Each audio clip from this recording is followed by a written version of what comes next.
Side खबरों के लिए सब्सक्राइब करें फ्लेम मीडिया और उसके बाद बेल आइकन को प्रेस करें ताकि सबसे पहले आपको मिले एक्सक्लूसिव खबरें।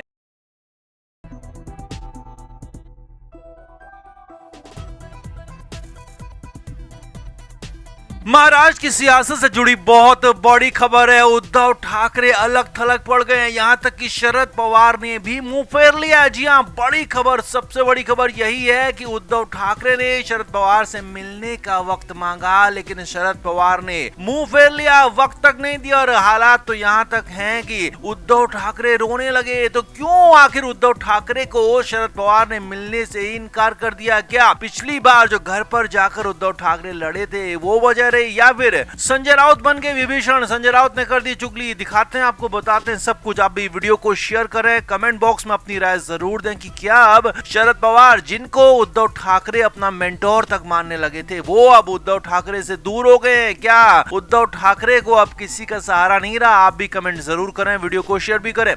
तो उद्धव ठाकरे 2019 के बाद से शरद पवार को अपना गॉडफादर मानने लगे थे, क्योंकि 2019 में ही शरद पवार के साथ मिलकर उद्धव ठाकरे ने सरकार बनाई थी और अप्रत्याशित रूप से उद्धव ठाकरे मुख्यमंत्री बन गए थे। लेकिन उसके बाद अब तक बहुत सारा पानी नदियों में बह चुका है, बहुत सारी सियासत बदल चुकी है। उद्धव ठाकरे के करीबी एकनाथ शिंदे वहां मुख्यमंत्री रह चुके हैं, अब उप मुख्यमंत्री, यानी कि सब कुछ बदल चुका है। लेकिन इधर उद्धव ठाकरे अब शरद पवार के साथ जब मिलने के लिए जाने लगे, उनसे वक्त मांगा तो शरद पवार ने मुंह फेर लिया। जी हाँ, सूत्रों के मुताबिक बहुत बड़ी खबर यह है कि शरद पवार ने उद्धव ठाकरे को मिलने का वक्त तक नहीं दिया। यही नहीं, खबर तो यहाँ तक है कि उद्धव ठाकरे के बाद का, उद्धव ठाकरे के लेटर का कोई जवाब तक नहीं दिया। ये भी बड़ी खबर है। और यहाँ खबर ये भी है कि उद्धव ठाकरे इससे हैरान परेशान इतने ज्यादा हो गए कि रुआंसे तक हो गए। ये तक कहने लगे कि मैंने शरद पवार के लिए अपनी पूरी राजनीति की लाइन तक छोड़ दी, शरद पवार के खातिर मैंने अपनी आइडियोलॉजी से समझौता किया, लेकिन उसके बाद अब शरद पवार मेरे साथ ऐसा बर्ताव कर रहे हैं, बिल्कुल भी ठीक नहीं है। और ये सारी बातें संजय राउत के सामने कर रहे थे। तो खबर यहाँ तक है कि इसके बाद संजय राउत ने यही बात चुगली कर शरद पवार तक पहुंचा दी, क्योंकि शरद पवार के बेहद करीबी संजय राउत ही माने जाते हैं। संजय राउत ही बीच के ब्रिज का काम कर रहे थे पवार और ठाकरे के बीच में,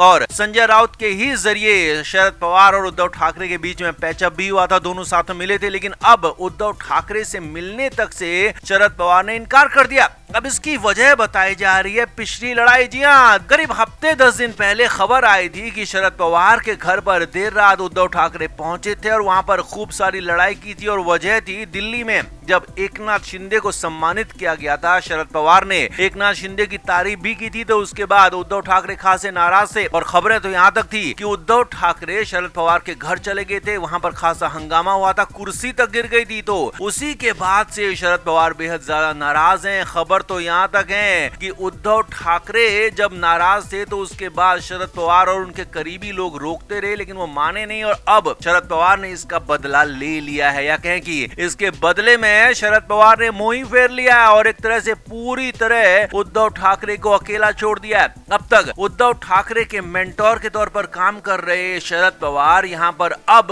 उद्धव ठाकरे के साथ काम करना नहीं चाहते हैं। यही खबर है, बड़ी खबर है। और हो सकता है कि न सिर्फ बीएमसी चुनाव बल्कि अगला कोई भी अब चुनाव होगा तो उसमें सारी पार्टियां भले गठबंधन कर लें। जी हाँ, बीजेपी यानी कि महायुति के पास तो अपना गठबंधन है ही, वहां पर बीजेपी के साथ एकनाथ शिंदे और अजित पवार का गुट है। तो यहाँ पर कांग्रेस और एनसीपी शरद पवार एक साथ हो सकते हैं, जबकि उद्धव ठाकरे अकेला यानी कि तीसरा गुट हो सकता है। ये बहुत बड़ी खबर आपको बता रहे हैं कि अब आगे के चुनाव में उद्धव ठाकरे पूरी तरह से अलग थलग हो सकते हैं, अकेले हो सकते हैं, क्योंकि कांग्रेस भी अब उद्धव ठाकरे को बहुत ज्यादा मुंह लगाने के मूड में नहीं दिख रही है, क्योंकि लगातार बार बार उद्धव ठाकरे कांग्रेस को भी गालियां देते हैं और इधर अब शरद पवार से भी उन्होंने अपनी लड़ाई भिड़ाई शुरू कर दी है। तो ऐसे में उद्धव ठाकरे ने अब अपना पूरा वक्त जो है खुद ही खराब कर डाला है। आगे का वक्त और ज्यादा खराब होने वाला है और शरद पवार ने मुंह फेरा है तो आगे बहुत बड़ी मुश्किलें उनके लिए आ सकती हैं। तो आप इस पर क्या कहेंगे? आप भी कमेंट करके अपनी राय जरूर दें, वीडियो को शेयर भी करें।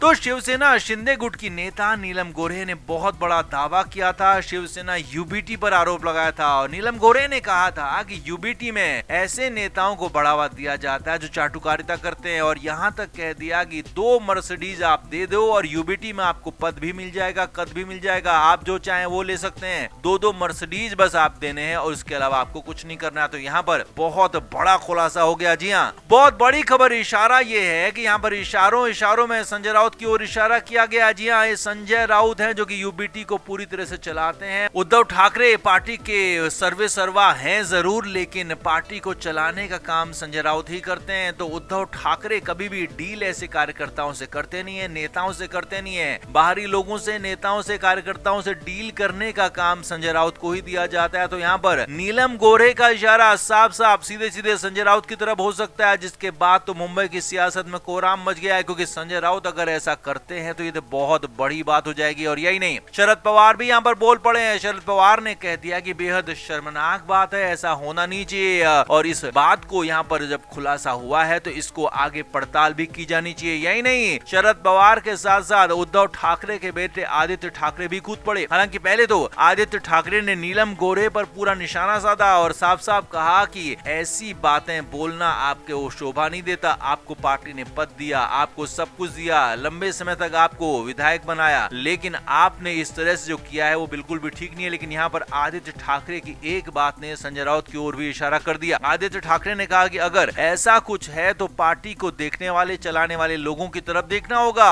और ऐसा हुआ है तो उसकी जांच भी होनी चाहिए। यानी कि साफ साफ एक तरह से आदित्य ठाकरे ने भी इशारा संजय राउत की तरफ कर दिया, और जबकि संजय राउत तो बुरी तरह से भड़क गए। संजय राउत ने साफ साफ नीलम गोऱ्हे पर ही निशाना साध दिया। संजय राउत ने कहा कि बकवास बात वो करती है, वो निर्लज्ज है, गंदे लोग हैं, ये हमारे साथ राजनीति में काम करते थे। यहाँ तक कह दिया कि ये लोग नमक हराम है। जिस सोने की थाली में नीलम खा रही थी अब उसी में गंदगी करके चली गई है। यहाँ तक संजय राउत ने कह दिया कि नीलम गोऱ्हे जो भी आज है वो शिवसेना की बदौलत है, उद्धव ठाकरे की बदौलत है। तो यानी कि एक तरह से नीलम गोऱ्हे पर अपना पूरा का पूरा अधिकार जमा दिया उनकी राजनीति पर। संजय राउत ने साफ कह दिया कि शिवसेना की वजह से और उद्धव ठाकरे की वजह से नीलम गोऱ्हे जो भी हैं वो हैं, लेकिन यहाँ पर तो सीधे आरोप संजय राउत पर ही लग गए। अब उनको सफाई देनी है, उनको बताना है कि क्या ये सच है, क्या 2 मर्सिडीज की घूस लेने की बात सच है, क्या नहीं है, तो क्यों आखिर आपने एक्शन नीलम गोऱ्हे पर नहीं लिया। क्योंकि अगर नीलम गोऱ्हे झूठ बोल रही हैं तो फिर उनके खिलाफ आप कानूनी कार्रवाई कीजिए, उनको नोटिस भेजिए, लेकिन आप ऐसा नहीं कर रहे हैं। तो अगर आपने ऐसा नहीं किया है तो आपको क्यों न माना जाए कि आपने ये सब कुछ गलत किया है। इस तरह के सवालात उठने लगे हैं। तो आप इस पर क्या कहेंगे, आप भी कमेंट करके अपनी राय जरूर दें, वीडियो को शेयर भी करें।